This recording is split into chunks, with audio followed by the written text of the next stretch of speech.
ये किसी भी अन्य दिन की तरह एक सामान्य सा दिन था। मैं अपने बिज़नेस के बारे में सोच रहा था, बहुत सारी योजनाएँ बना रहा था और भविष्यवाणी करने की कोशिश कर रहा था कि भविष्य में क्या होगा।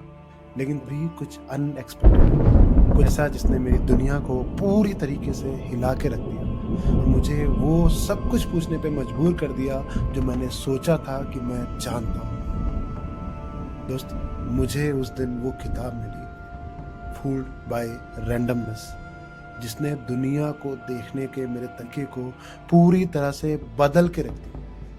Fooled by randomness Nicholas Taleb की एक बहुत ही इम्पोर्टेंट बुक है, जो दुनिया को देखने के आपके नज़रिए को, आपके तरीके को बदल देगी। ये हमारे ज़िंदगी में जितनी रैंडमनेस की पावरफुल भूमिका की पड़ताल करता है और कैसे हमारे विश्वासों, मान्यताओं और कार्यों को आकार दे सकता है। ये रैंडमनेस है क्या?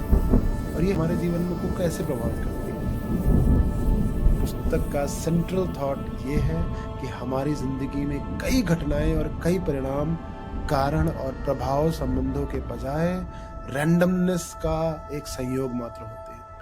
हम घटनाओं की भविष्यवाणी को अधिक महत्व देते हैं और उन चीज़ों के कारण और प्रभाव को विशेषता देते हैं जो शायद रैंडमनेस के मौके का परिणाम है, बस और कुछ भी नहीं। एक छोटा-सा एग्ज़ाम्पल देता हूँ इस किताब में से। किताब में एक बहुत ही सफल व्यापारी की कहानी है, जो अपनी हर सफलता का जो श्रेय है वो अपने कौशल, अपनी रणनीति को देता है। लेकिन वास्तव में उसकी अधिकांश सफलता सिर्फ़ और सिर्फ़ रैंडमनेस और भाग्य के कारण थी।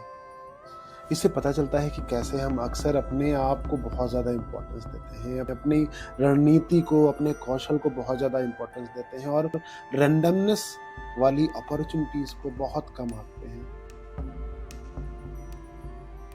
एक और एग्ज़ाम्पल देता हूँ, एक साइंटिस्ट को 2 चीज़ों के बीच एक रिलेशन का पता चला, जो कि बहुत बड़ी डिस्कवरी बन के आई, लेकिन उसको बहुत टाइम तक यकीन ही नहीं हुआ। उसको रियलाइज़ हुआ कि ये तो बस एक संयोग था, न कि एक वास्तविक कारण और प्रमाण और ना ही प्रभाव। ये दिखाता है कि कैसे हम रैंडमनेस से मूर्ख बन जाते हैं और घटनाओं के लिए झूठे कारण और प्रभाव संबंधियों को जिम्मेदार ठहरा सकते हैं। किताब में द ब्लैक स्वान की भी अवधारणा को पेश किया है, जिसमें दुर्लभ और अनएक्सपेक्टेड घटनाओं का जिक्र है, जो कि हमारे जीवन पे बहुत भारी प्रभाव डाल सकती है, जिसकी भविष्यवाणी कोई नहीं कर सकता था, लेकिन जिसके दूरगामी परिणाम थे। ये अनएक्सपेक्टेड घटनाओं के लिए तैयार रहने और वापस उछालने में सक्षम होने के महत्व को प्रकाश डालती है। लेकिन फूल्ड बाय रैंडमनेस केवल रैंडमनेस को समझाने में नहीं रुकती। ये इस बारे में भी है कि अनएक्सपेक्टेड घटनाओं का सामना करने पर हम अधिक लचीला और अनुकूल कैसे हों, कैसे हम सीख पाएँ। किताब अनएक्सपेक्टेड घटनाओं के लिए तैयार होने, उसकी भविष्यवाणी करने की कोशिश करने के बजाय वापस जो भी हो रहा है उस पे बाउंस बैक करने में हम कैसे सक्षम हों, इस बारे में ज़्यादा इम्पोर्टेंस देती है। इन खास विचारों के अलावा किताब में सर्वाइवल के बारे में भी बहुत अच्छे से समझाया गया है, जो तब होता है जब हम केवल सफल उदाहरणों पर विचार करते हैं और विफलताओं को अनदेखा करते हैं। ये हमें कौशल और रणनीति की भूमिका को आंकने में बहुत ज़्यादा इम्पोर्टेंस देता है और रैंडमनेस की भूमिका को हमेशा से हम कम आंकते हुए आए हैं।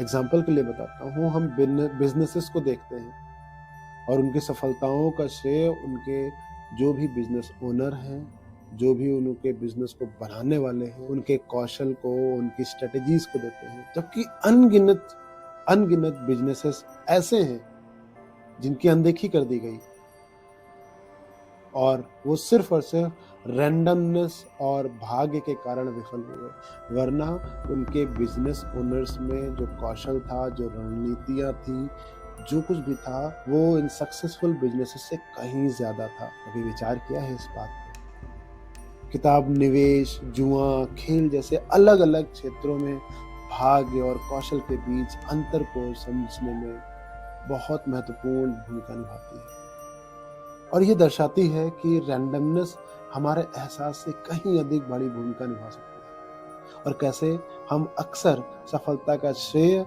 सिर्फ और सिर्फ अपने आप को दे देते हैं, जबकि ये भाग्य के कारण हो सकता है। लेकिन सबसे बड़ा झटका किताब में के अंत में मिलता है, जब तालिब एक चौंकाने वाले सच को उजागर करते हैं, जो आपको हैरान करके रख देगा और आप रोमांचकारी कंक्लूजन की ओर दौड़ेंगे तो आप किताब को नीचे रख नहीं पाएंगे। ये किताब एक इमोशनल रोलर कोस्टर है।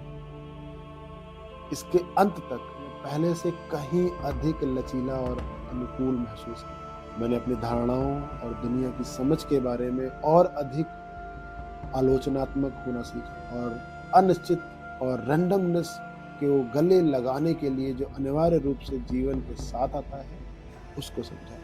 कुल मिला के ये किताब हमारी ज़िंदगी में बहुत इम्पोर्टेंट भूमिका निभाती है और एक नया दृष्टिकोण देती है, एक नया थिंकिंग पैटर्न बनाती है रीडर्स के मन में, जिससे कि वो अपनी ज़िंदगी को एक नए नज़रिए से देखें और जिस तरीके से हम खुद को हर चीज़ का क्रेडिट देते हैं, वो ना दे करके ज़िंदगी को भी थोड़ा-सा क्रेडिट देना शुरू करें। अगर आप इस किताब को पढ़ने में इंटरेस्टेड हैं, तो इस किताब को पूरा पढ़िएगा। उम्मीद करता हूँ आपको मेरी इस बुक समरी से कुछ हेल्प मिली होगी। कमेंट करके बताइएगा कैसा लगा आपको और ऐसे ही बेहतरीन वीडियोज़ में लाता रहूँगा।